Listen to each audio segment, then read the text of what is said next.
Voici l'histoire des sœurs Papin. Les sœurs Christine et Léa Papin étaient deux employées de maison travaillant pour une famille bourgeoise dans la ville du Mans, en France, dans les années 1920-1930. Leur employeur était la famille Lancelin, composée du père René, de sa femme Léonie et de leur fille Geneviève. Les deux sœurs venaient d'un milieu modeste et avaient vécu une enfance difficile, marquée par la séparation de leurs parents et la pauvreté. Elles avaient été placées dans divers foyers et institutions religieuses avant de trouver des emplois comme domestiques. Elles étaient considérées comme des employées efficaces et obéissantes, mais au fil du temps, des tensions se sont développées au sein de la maison Lancelin. Les conditions de travail étaient dures, et la famille Lancelin exigeait une grande rigueur dans les tâches quotidiennes.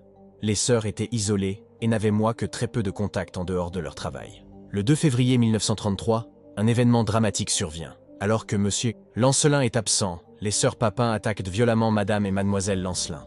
La situation dégénère et les deux femmes sont retrouvées mortes. Les sœurs Papin avouent rapidement leur crime.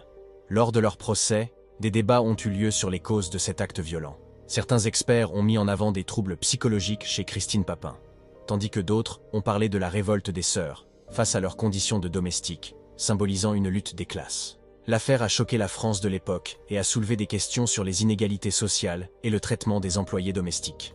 Christine a été condamnée à mort, mais sa peine a été commuée en réclusion à perpétuité. Léa, jugée moins impliquée dans le crime, a été condamnée à 10 ans de travaux forcés. Christine est décédée en prison en 1937, tandis que Léa a été libérée après 8 ans et a vécu discrètement jusqu'à sa mort en 2001. Cette affaire a inspiré de nombreuses œuvres littéraires, théâtrales et cinématographiques, notamment parce qu'elle soulève des questions profondes sur la société, les inégalités et la psychologie humaine.